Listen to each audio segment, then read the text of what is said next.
right, thank you for joining us, everyone. This is the first of our Public Lands virtual Pub Talk series put on by the Northeast Washington Forest Coalition. We're a coalition of a bunch of different stakeholders that work with the U.S. Forest Service to help manage the Colville National Forest.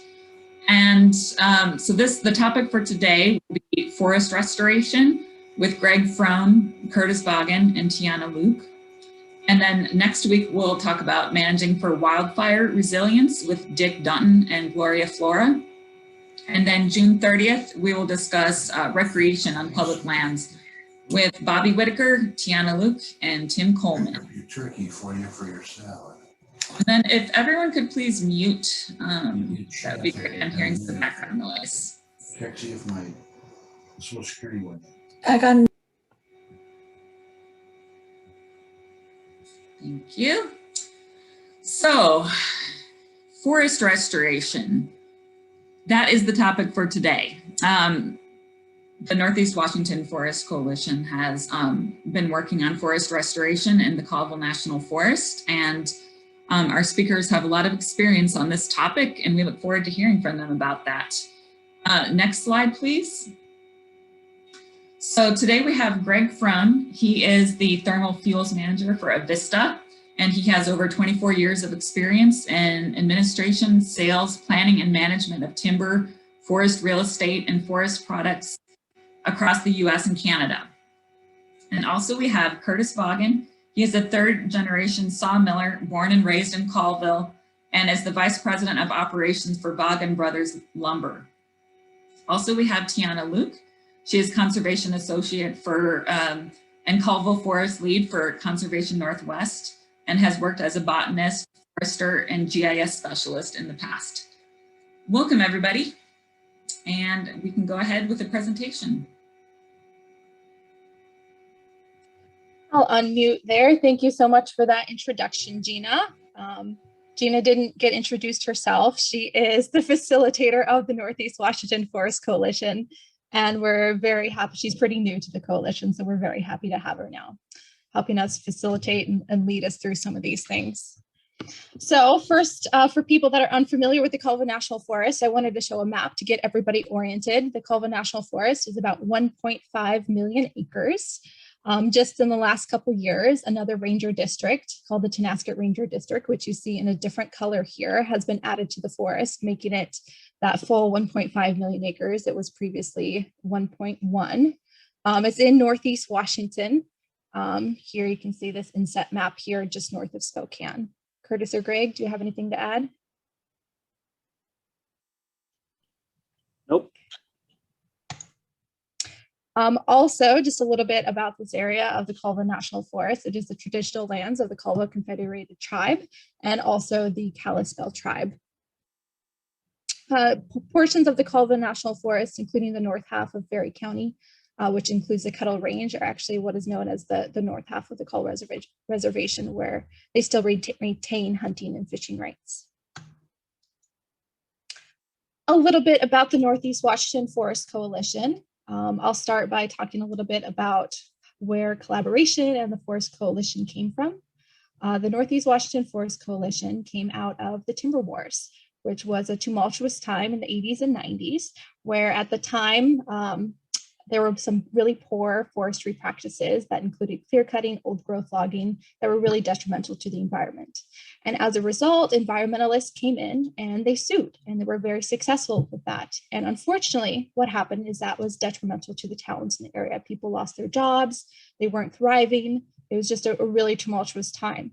And because of that, people in the community, including representatives of Vaagen Brothers Lumber, as well as some other environmental groups such as Kettle Range Conservation Group and the Lands Council, came together and decided, look, nobody's really getting anything out of this situation. So in May 2002, the Northeast Washington Forest Coalition was formed. And they decided that they wanted to work together, both the timber companies, the environmentalists, other local foresters and business owners, decided, look, like we can actually work together to find something that works for everybody. So they decided to work from interests instead of positions and form a coalition that helped accomplish goals on the ground that provided solutions for everybody. represents a really balanced approach to forest management. And then a few years later, the coalition developed what is called the Thirds Agreement. And the Thirds Agreement was a foundational agreement that essentially said we can split the forest geographically into 3 different designations and have about a third of it be active management, resulting in about 80 million board feet was the goal. About a third be restoration-based management, and a third be in wilderness. This was really a foundational agreement during the time to actually have timber companies and producers and other business owners support wilderness along with active management on the ground. Kurtis or Greg?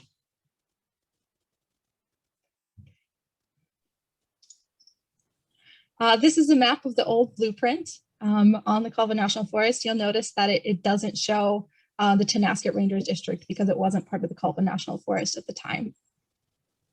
The dark green represents the wildlands, the light green represents restoration, and then the blue is active management, a responsible management zone.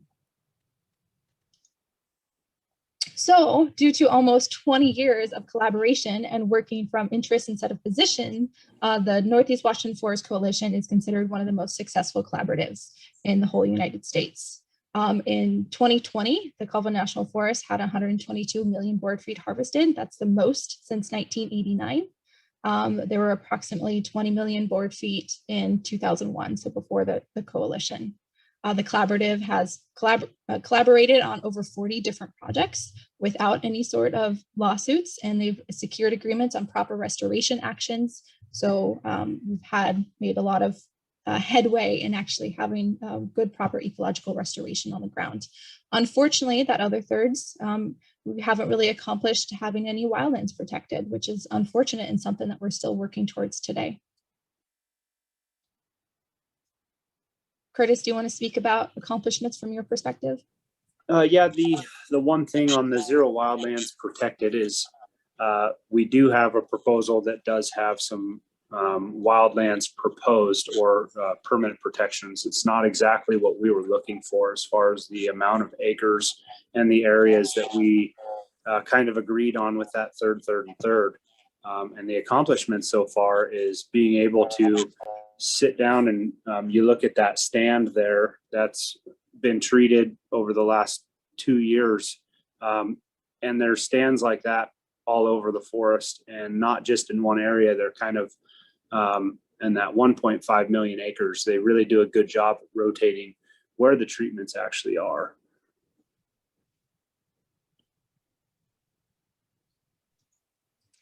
I do want to make sure I'm portraying collaboration a little bit more accurately. I want to say that it's kind of this like happy-go-lucky thing where everybody comes together and we work hard and we have all these wins.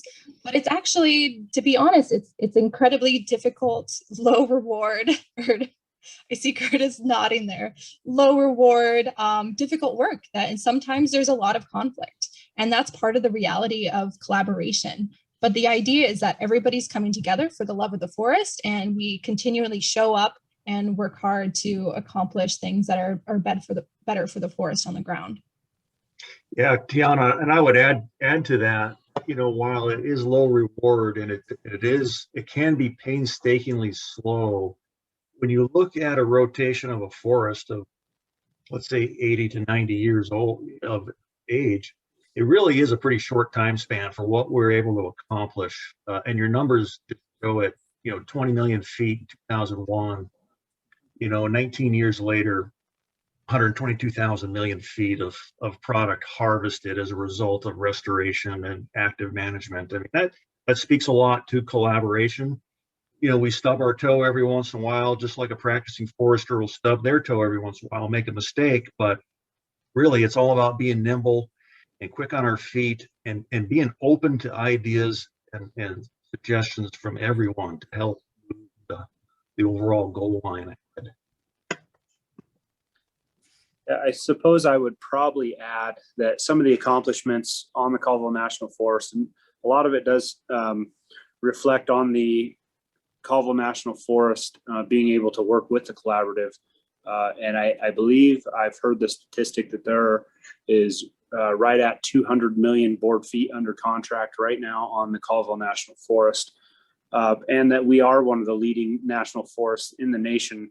And that does go back to the collaborative's position on the third, a third, a third, and how we've worked together to really give the social license to the Forest Service to propose these larger scale projects with long-term goals. So there's been a lot of really good things that have happened on the forest.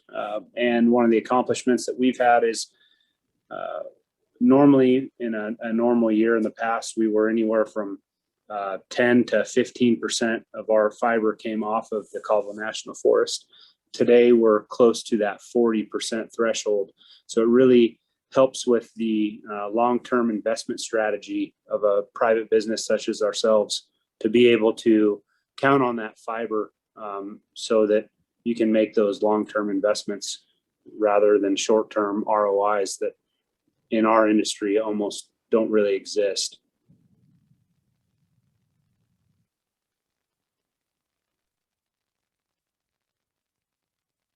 Muted there. It's just an updated map showing the wildlands on the Colville National Forest, showing that they are pretty extensive.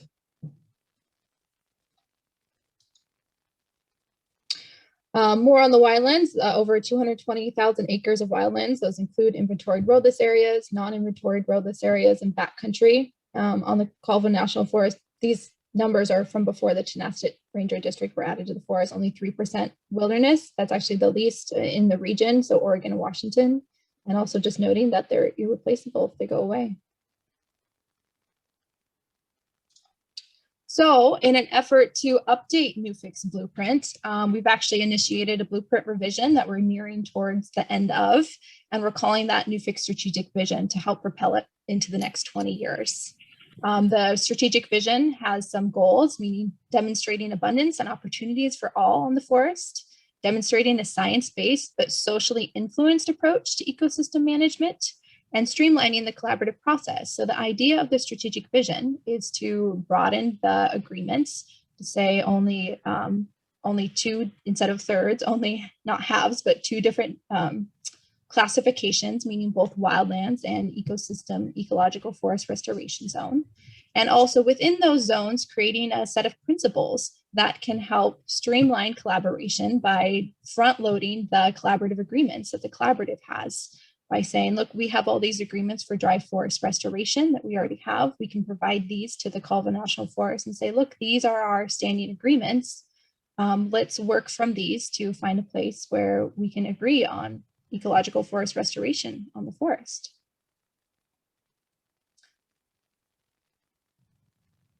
And coming out of NEWFC's strategic vision is the potential opportunity to look at legislating wildlands. The goal would be to have some sort of prosperity and affirmations legislative concept to have goals such as support a thriving economy, enhance outdoor recreation, acknowledge cultural heritage, and of course, protect public lands and wildlands on the forest.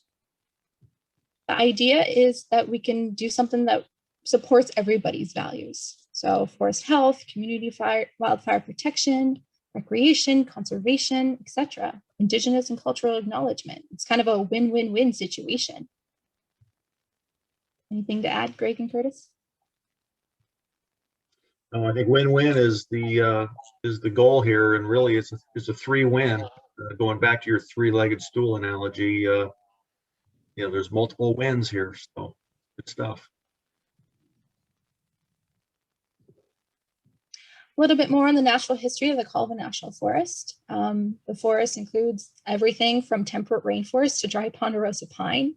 It was previously glaciated around 10,000 years ago. There's actually quite a bit of megafauna, so large wildlife that still exists on the forest, indicating that it's still a fairly wild area.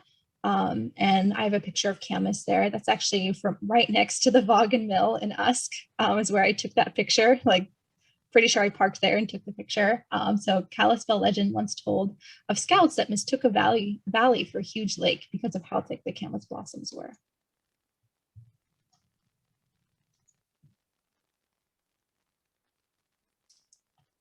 And most of the forest is in northern Rocky Mountains.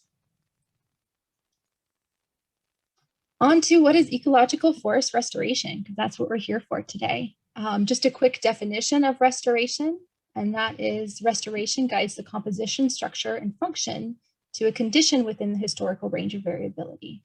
Well, that's the definition. There's also some principles and objectives of forest restoration. So for example, emphasizing ecosystem diversity and resilience to reduce risks from major ecosystem disturbances. We know that these forests in the Northern Rocky Mountains are actually defined by their disturbances, such as wildland fire or insect and disease. These disturbances naturally occurred on the landscape. So as the fires and the disturbances moved through the landscape, they were shaped by the patchwork and the pattern of the forest. And in turn, the patchwork and the pattern of the forest actually influence how these fires and other natural disturbances move through the landscape. So because of that, ecological forest restoration values complexity and heterogeneity. So complexity is incredibly important. Ecological forest restoration actually increases management and social options, and also accommodates social goals by adjusting the ecological model. An important concept of restoration is including that important social component, and that's partially why that was included as part of an objective of Northeast Washington Forest Coalition's new strategic vision. Greg and Kurtis.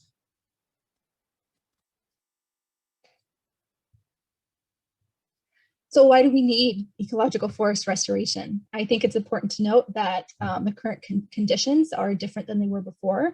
We're departed from the historic range of variability, and I'm going to read the definition of the historic range of variability, or HRV, here. So it is an estimate of the variation in the physical and biological conditions in some period of the past as a function of natural climatic fluctuations and disturbance regimes, and is often used as a benchmark for conditions that describe functional ecosystems. So the historical range of variability is an important tool. So we have some idea of how the variations and function of the forest in the past, like how it acted. So we also know that the current conditions are usually more fragmented, both the terrestrial and aquatic conditions. We know that ecological and physical processes have been altered in time, space, and frequency. And also those disturbances that I talked about, which are so important to this landscape, have actually been altered. So the frequency, the size, the intensity, they're different. So we say that the fires now act uncharacteristically. And the goal is to try and create resilience and restore to create resilience to have those fires act more characteristically. Yeah, I would say that that's probably the biggest point, Tiana, would just be that those fires, everybody talks about the stand replacing fires being such an issue. And in reality, that stand replacing fire is such a good thing if it's in the size that really breaks up that stand condition, so that when you do have those stand replacing fires, they're not over the entire range, which is kind of what we're having right now in some of these areas. As you can see in that picture, that fire burned very uncharacteristically hot and just a large area, which we're seeing that throughout the West. And creating that resiliency is so important so that these fires really have the positive effect that they used to have before we got to the current conditions. Yeah, that photo was taken in the Kettle Range area from the stick pin fire. So why do we have these current conditions? It's due to the past actions for the most part. We had a period of wildfire suppression and exclusion. These disturbances such as wildfire are natural on the landscape. So suppressing them has had a detrimental effect on the ecosystem. Back, like I said, during the timber wars, we had widespread clear cutting and high grade logging, which cut a lot of the timber out of there. We had old growth logging. I'll talk a little bit more about the importance of old growth later. And then of course we have climate change. So not only do we need to take into account the historic range of variability when we're looking to restore, we also have to look at what we might know about the future range of variability and how things will be different in the past. So because of that, things have gotten so, I guess, out of whack to say, because of that, we do need to do some active ecological forest restoration on the ground. A lot of times we can't just let things go back to where they were normally. Maybe over, a long time, the ecosystem will right itself, but in these short time periods, in order to make sure we're maintaining wildlife habitat and such, we do need to make sure that we're doing some sort of active forest restoration, as long as it's ecologically based.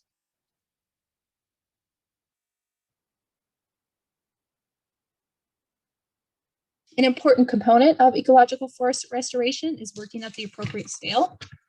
These photos are actually from the North Cascades, but you can see on the top photo is a historic photo from the 1930s, and in the bottom is something that's a little bit more recent. And you can see that the landscape is actually a lot more open in the upper photo here. I don't know if you can see my cursor or not, but looks like you can. You can see there's a lot more natural openings, a lot more heterogeneity, a lot more complexity, as I noted before. And so working at that landscape scale, because a lot of these natural disturbances and these processes are actually acting at the landscape scale, we need to make sure that forest restoration includes that landscape scale component into account, because how are you going to create resiliency unless you're taking into account how these natural disturbances might move through the forest?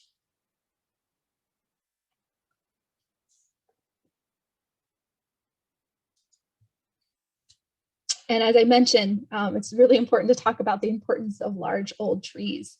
They provide disproportionately high ecological value as wildlife habitat, carbon storage, and also resilience to natural disturbances. For example, in this photo, we see a fairly large ponderosa pine that's out in the area known as sandpoil on the forest. And these old ponderosa pine have these thick bark. And so when fires come through these areas, the bark is resistant to fire. And so we have these large trees that have this, important genetics that, make more baby trees on the landscape, and also not create conditions that are going to make the forest burn uncharacteristically. They've been described by scientists as the ecological backbone of forests. Just to touch on the how a large tree really fits into the system now, as far as in our industry is. That's kind of what started our industry, was you were going after these large trees because they were so hard to move from one area to the other. Transporting this heavy material was so much different than it is today, where a lot of the sawmills, including ourselves, have geared towards that smaller diameter tree. We actually only take up to a 14.5-inch diameter, so that we can leave those large trees, and we've really geared toward the smaller tree, so that we can not only protect the large trees, but create more depending upon how that restoration is taking place on the ground.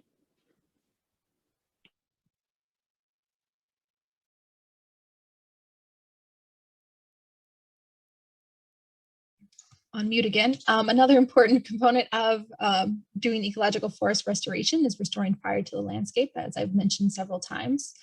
So this photo is of the Boyd's fire, and it shows, I think, a lot of the heterogeneity of how a fire might move through the forest a little bit. You can see how there's patchworks, you can see the edges and how it kind of burned some areas hotter than others. And I think it's really a good example. Not only do we want to restore, wildland fire to the landscape, prescribed fire is actually a really good tool that we can use, because we know that prescribed fire, even though it's not perfect, it's a great tool to help mimic how these natural disturbances would have acted in the past.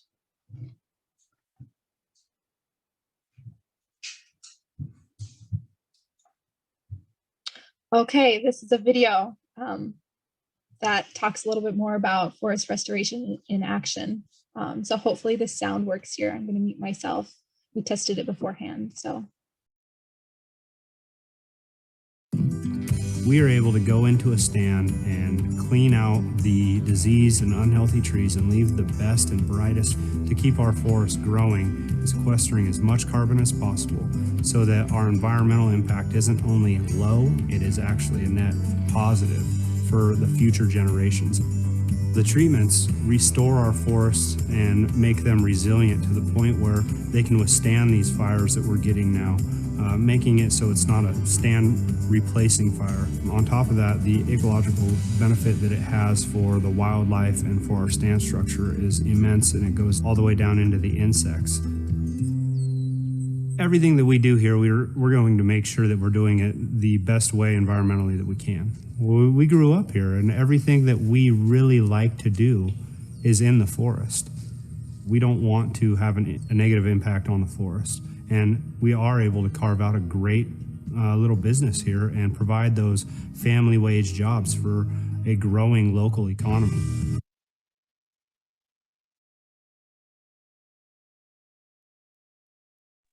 Okay, that was it. Kurtis and Greg, do you want to talk a little bit more about forest restoration in action?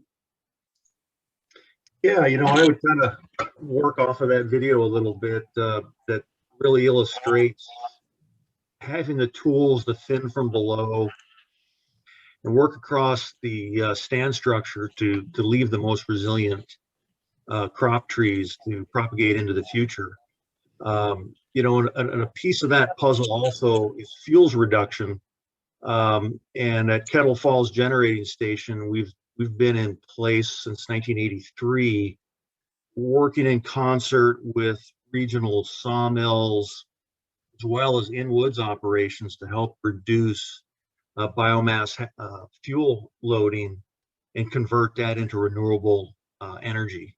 Proud to say that, for the last 40 years, Avista has been part of that piece, and really for probably the next 40 years as well, as we make substantial capital expenditure investment into our plant to just ensure that we're there as part of that forest restoration process. Recently, we've been working with Vaagen Brothers Lumber and the Forest Service to identify slash pile recovery opportunities.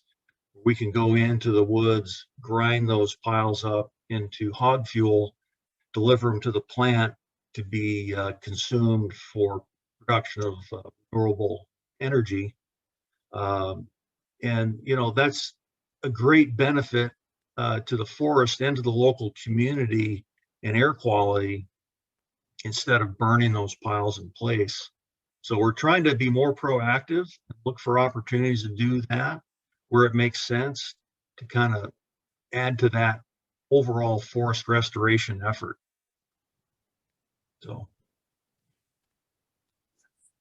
Well, I'd segue from Greg and really just touch on how important the infrastructure is to have the whole pie rather than just a piece of it. When people in other areas talk about being able to do these forest restoration projects, they really leave out the component of the byproducts.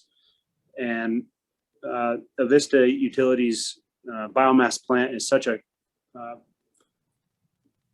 great tool to have. Otherwise, you wouldn't be able to utilize that lower value material. Same with pulp and paper. And so you have to be able to utilize every part of the tree. Otherwise, you're going to have those large slash piles or a lot of slash matting on the ground.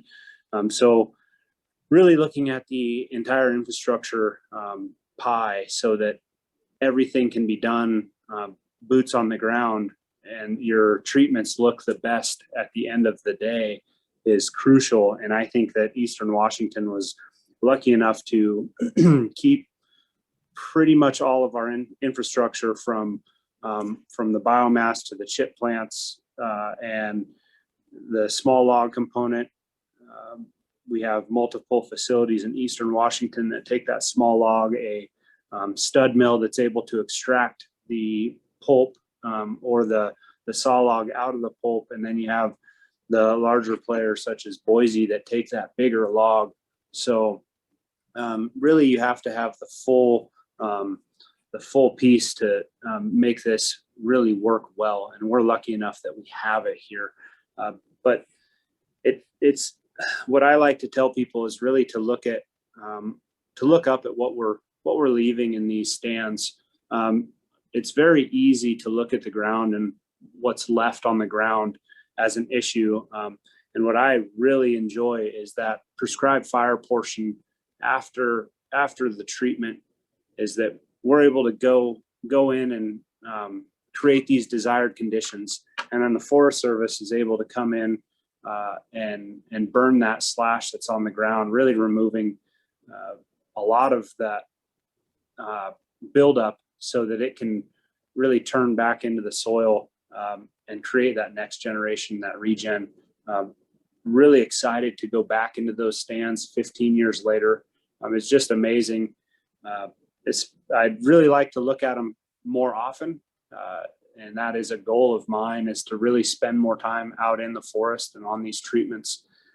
But when you go back in 15 years and it's so lush, green, and healthy, it's really a prideful moment, not just for myself, but for our entire community and our family. So we really enjoy being a part of this. And the collaborative is really what brought it all together. We've grown so much as a company and as a family just to understand what the other side was really talking about, because before all of this, there was a lot of finger pointing, name calling, and really some decisions that were being made on both sides that were detrimental to multiple avenues of the local economy and each other. So I think we've come to a realization that there's room for so many other things on the forest that we can come together and figure out how to do this appropriately. And in the end of the day, a lot of these treatments leave the forest better than when we got there. And that's something to be proud of, not only as a collaborative, but as a company. Yeah, to touch on the concept of the byproduct real quick, I'll just mention that, as a representative of a conservation organization, our mission is to protect, connect, and restore wildlands and wild places. So a big component of restoration isn't just necessarily about the trees, right? We're talking aquatic restoration. We're talking about maintaining and improving habitat for wildlife, such as Canada lynx and goshawks on the landscape. And so having active restoration on the ground and having the wood be the byproduct of that restoration can provide opportunities in the form of money to do some of this other ecologically based restoration on the ground. It could be culvert replacements. It could be obliterating or restoring roads on the landscape. It could be doing actions that are that don't produce any sort of lumber, such as removing some small trees in an area to create more resilient landscapes and stuff like that. So it's really, like I said, it's that win-win situation where we can use the byproduct of this ecological forest restoration, which does produce good outcomes on the ground, to do other actions. And I want to be clear that we don't always get it right? Part of the concept of doing this work through collaboration is using what's called an adaptive management process. And so we learn as we go. And sometimes hopefully the idea is you look at what you did in the past, you do some sort of monitoring, and you modify if you didn't do it right, and move forward with that, acknowledging that people and the products of their actions can be valuable at times, and make sure we're just trying our best to get it right in the future. Great summary.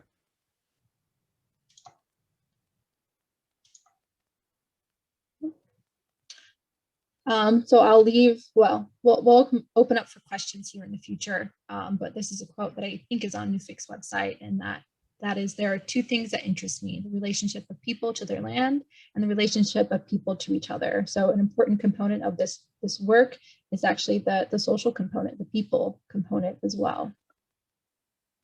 I realize I didn't provide a slide with NEWFC's mission, so I'm going to read that right now. And the mission of NEWFC, which was really recently updated, is to collaborate with public and government interests to steward and conserve forest ecosystems in Northeast Washington, so plants, animals, and our communities can thrive.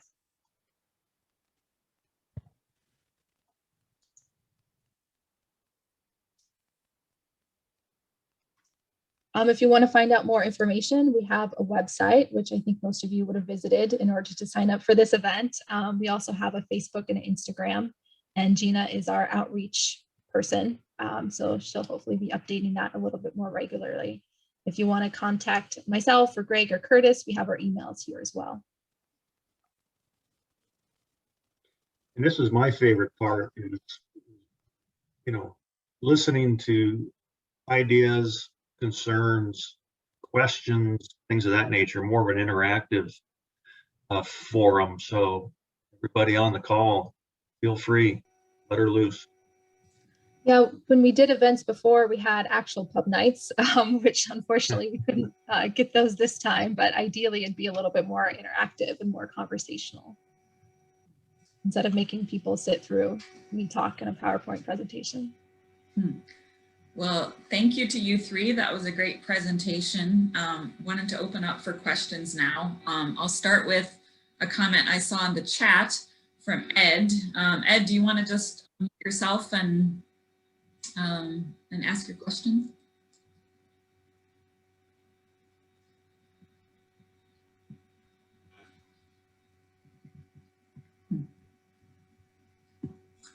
Well, I'll just read his comment.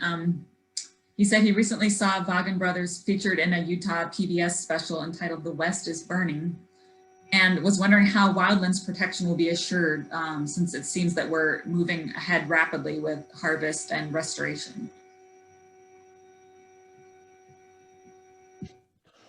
Well, so that's something that we've been actively working towards. A lot of the wildlands on the Colville National Forest have some level of protection with the inventoried roadless rule. So a lot of them are already inventoried roadless areas, and those don't allow for scheduled timber production on those areas or the addition of roads in those inventoried roadless areas. But part of the initiative and the mission and the foundational documents of the Northeast Washington Forest Coalition is collaboratively supporting permanent protection of wildlands on the Colville National Forest.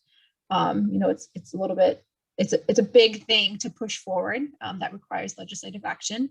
And so that's something that hopefully you'll see a little bit more from us in the near future to create these actions and these collaborative process to have a super win-win-win situation where we can get everything we want through legislating protection of wildlands on the forest. What do you want to add, Greg and Kurtis? Yeah, you know, that's a great question. And I think with wearing my forester's hat here, but also, you know, I love the backcountry as well, and recreate in it a lot. I think the key here is to be able to identify that restoration and active management acreage. And the more actively that is managed, the more obvious it is to everyone that those wildlands need to be conserved, preserved all the more. So I think through active management, I think that is the conduit through which a more comprehensive wildland protection effort will develop. That's just me talking off the top of my head here, but I think the more active you are in managing designated acres, the more obvious the need for everyone, all the stakeholders involved, all the way to DC, that they're going to be in tune with the need for that protection of the wildlands. That's my take. What I would say to that is that it's very easy to see when active harvesting, restoration work is going on in the forest. What you don't see is a lot of the behind the scenes and work that we're doing to come up with those permanent protections. We are not actively harvesting in any of those areas. So that's one way that we're kind of protecting it. And another is that we're looking at legislative options.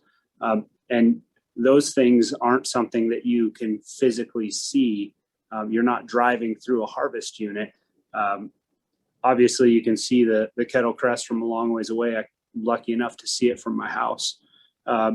But it's not something that is slowly or quickly developed. That's something that has taken years and years. Like I'd said in the beginning, that I believe we had 60,000 acres that was proposed wilderness. And those are items that we just keep trying to figure out and fine tune what that map looks like and what those permanent protections look like. It's not something that you can just throw a blanket over a map and say, these are the lines, because I think it's more in depth than that. And it's something that we really need to get right. And the fact that it's taken us as long as it has to get where we're at, I think is a testament to how hard that the collaborative has worked to come together on what that really looks like. And by the time that map is completely finalized, I think there will be so little pushback or so much activity from others that they really enjoy the amount of work that's gone into it. It's not something that you can just say, this is what we're going to do. The why really needs to be developed into that map as well.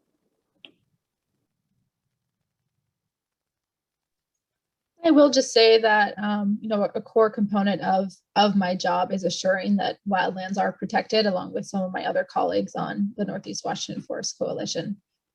So we are making sure that we're doing that work and paying attention to that.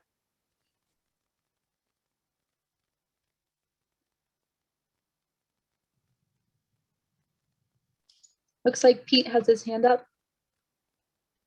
All right, Hi, Pete. everyone. Hi, thanks. I appreciate the presentation. It's been very useful and informative. Hey, I had a question though, because we hear about, the increase in sorry, blank head. I need to eat lunch. The increased like mechanical and commercial treatments on the forest over the last 20 years. You had a slide at the beginning that said there was like 20 million board feet. Now it's 80. Certainly there's been a ton of like stewardship dollars put back into the forest. Do you have a similar sense in terms of what the increase in restoration activity over that time as well? I'm curious if anyone from NEWFC has looked at that, or the Forest Service, what types of restoration activities was the forest implementing in 2002 versus, I would suppose, an increase, but I don't know, whether it be prescribed fire that they're putting on the ground, road work, culvert work, any of those other activities. Because I'd be curious if you had any of that information or even data or numbers. Yeah, I think that's something yes, those things have happened, but something that we've identified is that we haven't really taken the time to quantify some of those other restoration actions. We do have some of those, which I don't have off the top of my head, so my apologies, but they're doing, variable density thinning, stuff like culvert replacements, I know have been really good on the Colville National Forest. There has been an increase of prescribed fire.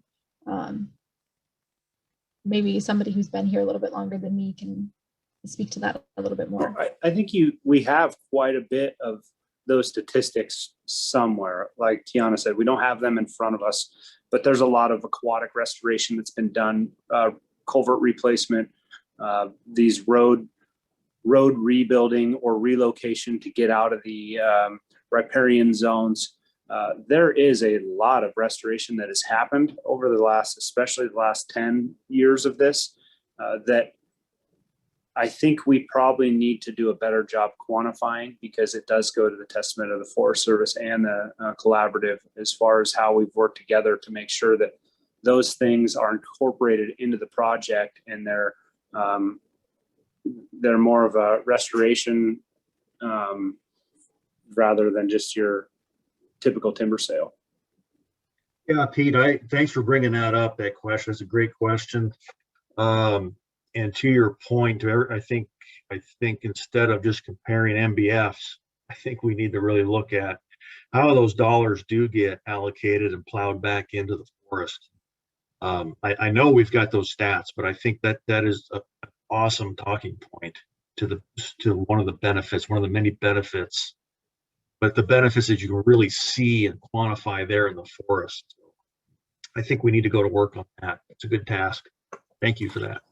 No, I think it's great. And obviously, the presentation's been really useful, and I think it's the parallel thing about restoration, and that a lot of these commercial treatments are helping allow for restoration, obviously. And, you know, a lot of forests really struggle because they don't have the budgets and they don't have a timber program and they don't have these things. So it's, you know, it's, you have all these things in an EA, but if you don't have resources and, you know, to get that work done, and, you know, it's really challenging. But thank you. I've really learned a lot. Appreciate it. It looks like we have another question in the chat from Gabriel. He was wondering, are there other companies getting on board with restoration as well? That's probably a me question, although I don't really have a good answer for it. Some companies, I can't really speak for other companies and where they see value. I know a lot of the volume that goes into their log yards do come from restoration harvests.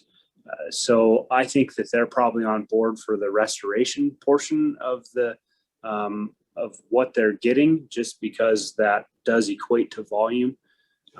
But as of at this point, we haven't had a lot of participation from some of those bigger companies. And that's, I think, what a lot of it boils down to is the larger the corporation, the harder it will be to get them to get involved in something like this. Yeah, and I could speak to that a little bit too. I mean, there's always an anchor company or two locally that get involved in a local collaborative, but you know, like North Idaho, I know there's several companies that are very active in their collaborative. There's always an anchor company or two, and there's always others that'll kind of piggyback. Just you know, sometimes there's antitrust issues when you start to talk about some of this stuff with some of these bigger companies. So I can tell you, dealing with forest products companies all over the region, not just on the Colville, that all the forest product companies that I deal with all are very supportive of the collaborative effort and the restoration work being done on the National Forest that's tributary to their mill base, without question.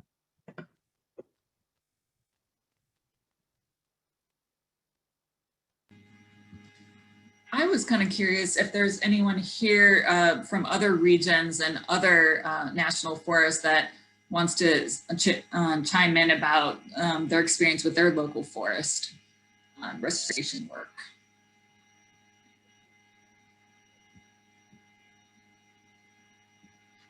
If you want to just put in the chat where you're coming from, if you're not in Northeast Washington. And also, while we're waiting to hear back from people about that, Gloria says the 5- and 10-year reports from the Collaborative Forest Landscape Restoration Program, or CFLRP, has a lot of data on a spectrum of restoration work on the west side of the forest. Gloria Flora is also, just to say that Gloria Flora is also a board member of the Northeast Washington Forest Coalition. Mm-hmm.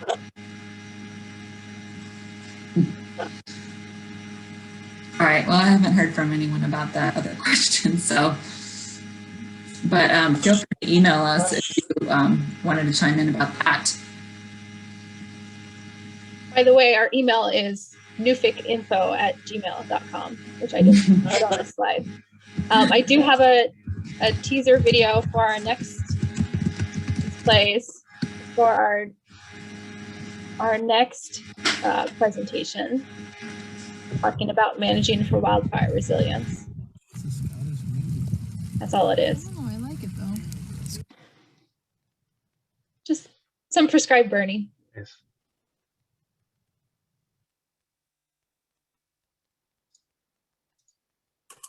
All right, very cool. Can I just ask, just so for full transparency, Pete Tagan, I recently started at Sustainable Northwest, and we support collaboration and forest health resiliency efforts in Washington and Oregon. But prior to that, I did work a lot with North Central Washington Forest Health Collaborative, and in that role had, you know, really some did have meetings in relation with some of the NEWFC members. So I'm not totally new to this, but I'm curious from, you know, Tiana, Greg, Kurtis, anyone else on the call, what sort of advice or suggestions or thoughts you would share with other collaboratives in Washington State or Idaho or Oregon or else, because from the outside, it's certainly my perspective has been NEWFC has been sort of a, a shining light in a lot of ways with collaboration. So obviously there's unique, I think there's a lot of uniqueness to it in the fact that you have, milling infrastructure in place, and then you have a Vista that can take the byproducts, and you have interested communities and stuff. So there's a lot of things that I think have allowed NEWFC and Colville National Forest to really be successful with these efforts. But yeah, what other advice or suggestions or golden nuggets would you share with other collaboratives, either in Washington or across the Northwest? I think that's a good question, Pete. I mean, really, you got to stay true to yourself as a participant, but you got to stay open to others and their thoughts. I mean, pure definition of collaborate, and stay the course. There's times where it's like, oh man, we're slogging through this, and are we gaining anything? But you can be assured that every time you meet and you share ideas or you voice concerns, etc., as part of that process, you're making progress. You just may not see it right there in front of you. It's in this day and age of quick return on investment. It takes some time, and just stay the course and be true to yourself. Be respectful of others. That's pretty simple, but that's kind of the takeaway that I've learned in my 5 years with the collaborative. So what I would say to that, Pete, would be really to reach out to the industry as best you can, and try and find those allies and ask them how some sort of strategic vision or blueprint, what kind of guidelines would really work for them and their practices on the forest, and where you can agree, and really try and garner the support of the industry, because when it comes down to it, that's a lot of the horsepower to get a lot of this restoration work done. And we can create the best possible restoration project. But if you don't have an industry that's willing to go out and do the work, then really a lot of that stuff just won't get done. So on paper, it may sound and look very nice, but if we don't have the industry willing to work collaboratively together, then that work really just does not get done. And I'd like to applaud the people that came before me, whether it's in the industry or within the collaborative, on really doing a lot of the hard work. And I know that some of those conversations early on were very tough to have, and there's a lot of barriers that had to be broken through.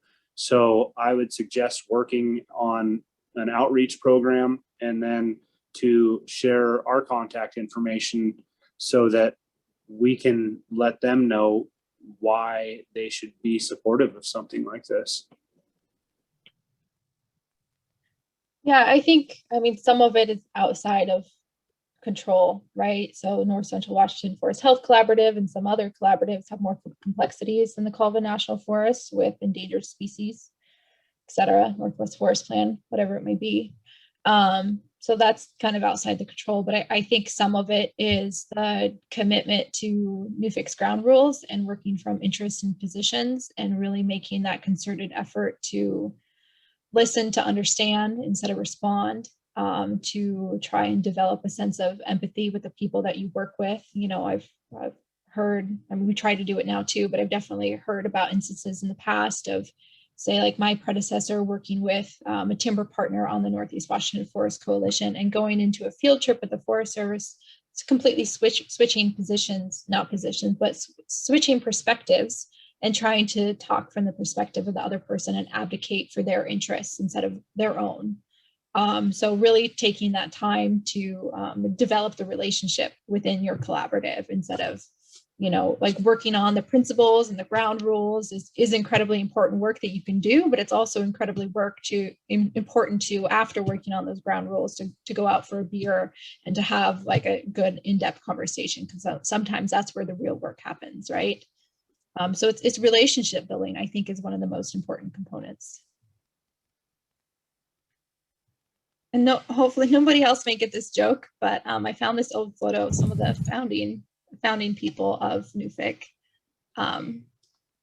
Some people might laugh, but so really it was foundational, and you know, having a group of people who were really committed from the beginning and continuing to champion this work 20 years later.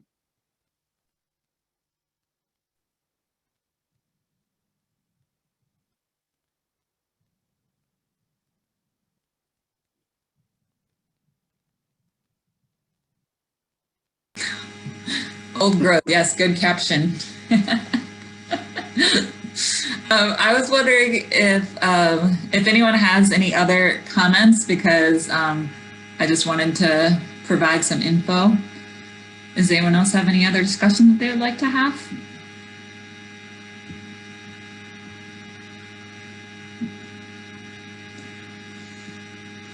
All right, so thank you guys so much for attending. We will have some swag that we'll be handing out for participants. Since it was virtual, we'll be mailing it. So if you provided your address when you registered, then you will be receiving some swag in the mail, which may consist of stickers, coasters, and or stainless steel cups. So it may take a couple weeks, but you will get it in the mail if you provided your address. So thank you so much. And so yeah, just to reiterate, we'll have 2 more pub talks virtual.